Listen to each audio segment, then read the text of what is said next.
Shalom saudaraku yang dikasihi Tuhan. Saat ini kita akan kembali mendengarkan cerita kesaksian yang datang dari Korea Selatan yang menceritakan tentang kehidupan seorang umat Tuhan bernama Hyung Hee dengan judul Bertemu Tuhan di Sekolah. Sejak masih kecil, Hyung Hee merasa harus pergi ke gereja pada hari Sabat. Ayahnya adalah pendeta di sebuah gereja kecil di Korea Selatan dan dia tidak bisa tinggal di rumah atau melakukan apapun yang dia inginkan. Seiring berjalannya waktu, Hyung Hee menjadi bosan ke gereja dan menjadi anak pendeta. Dia tidak bisa mengerti mengapa ayah menjawab telepon pada larut malam dan bahkan bekerja pada akhir pekan dan hari libur. Perasaan kesal dan marah memenuhi hatinya ketika liburan keluarga yang telah lama ditunggu-tunggu dibatalkan karena ayah sebagai pendeta gereja tidak dapat meninggalkan acara pemakaman. Dia mulai mempertanyakan imannya. Saat itulah gadis berusia 16 tahun ini tiba di sebuah sekolah menengah atas gereja Masih Advent hari ke-7 di ibu kota Korea Selatan, Seoul. Untuk pertama kalinya, ia berada jauh dari rumah, tinggal di asrama.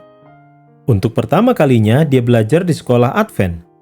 Tidak ada sekolah Advent di kota tempat orang tuanya tinggal. Pada awalnya, sekolah Advent tampaknya sama dengan sekolah umum.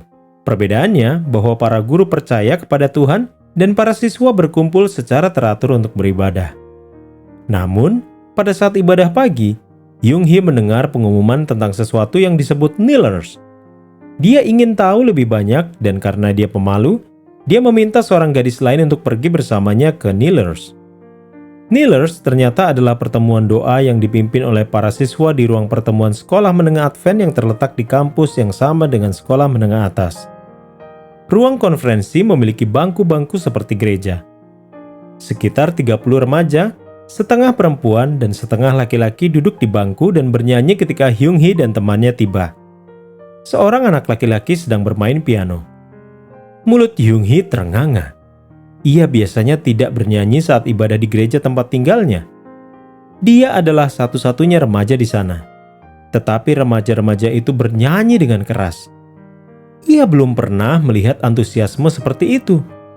Air mata memenuhi matanya. Ia rindu akan rumahnya dan musik itu seperti obat penenang bagi jiwanya. Dalam sekejap, semua rasa kesepiannya hilang dan dia merasa damai. Setelah lagu terakhir, para remaja berlutut dan berdoa dalam keheningan sejenak.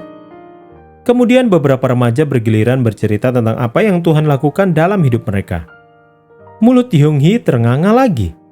Ia belum pernah mendengar orang-orang seusianya berbicara tentang Tuhan dengan cara yang begitu pribadi.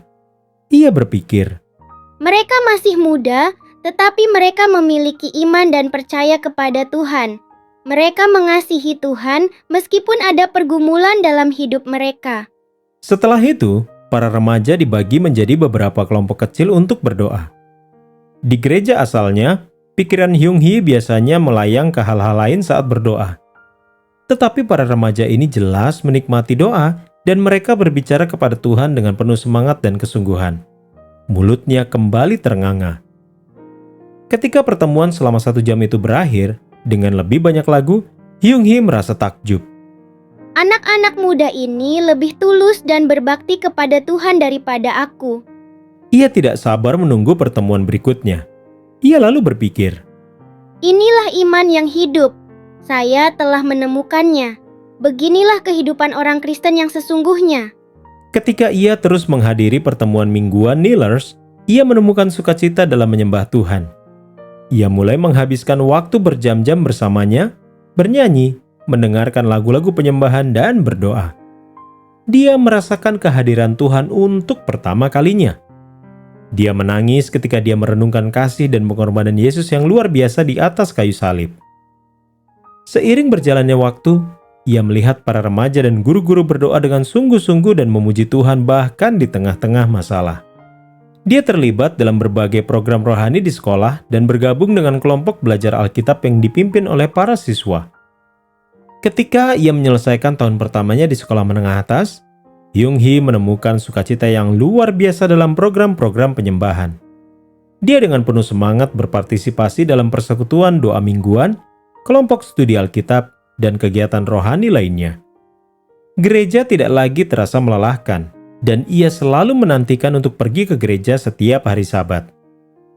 Ayat Alkitab favoritnya adalah Filipi pasal 4 ayat 4-7 yang berbunyi, "Bersukacitalah senantiasa dalam Tuhan, sekali lagi kukatakan bersukacitalah.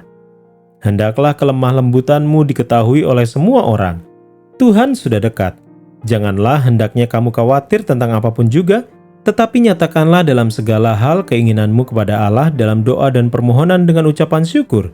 Maka nyatakanlah dalam segala hal keinginanmu kepada Allah dalam doa dan permohonan dengan ucapan syukur." Dia percaya bahwa Tuhan mengirimnya ke sekolah menengah Advent untuk mengajarinya hidup sesuai dengan ayat-ayat tersebut. Tuhan melihat iman saya yang goyah dan menolong saya untuk memahami tujuannya. Katanya, Saya bertemu dengan Tuhan di sekolah itu, dan saya telah belajar untuk berterima kasih kepadanya atas segalanya. saudaraku sekalian yang dikasihi Tuhan, Hyung-hee bersekolah di Hankook Samyuk Academy yang akan menerima sebagian dari persembahan Sabat ke-13 hari ini untuk membuka pusat pelatihan misionaris dan pusat olahraga di Seoul, Korea Selatan. Persembahan hari ini juga akan mendukung 4 proyek lain di divisi Asia Pasifik Utara, termasuk tempat penampungan untuk ibu tunggal di Ansan, Korea Selatan, pusat kegiatan ekstrakurikuler di 14 sekolah di Jepang, pusat rekreasi anak-anak di Ulaanbaatar, Mongolia, dan pendirian sistem sekolah dasar Advent di Taiwan. Terima kasih atas persembahan Anda yang murah hati.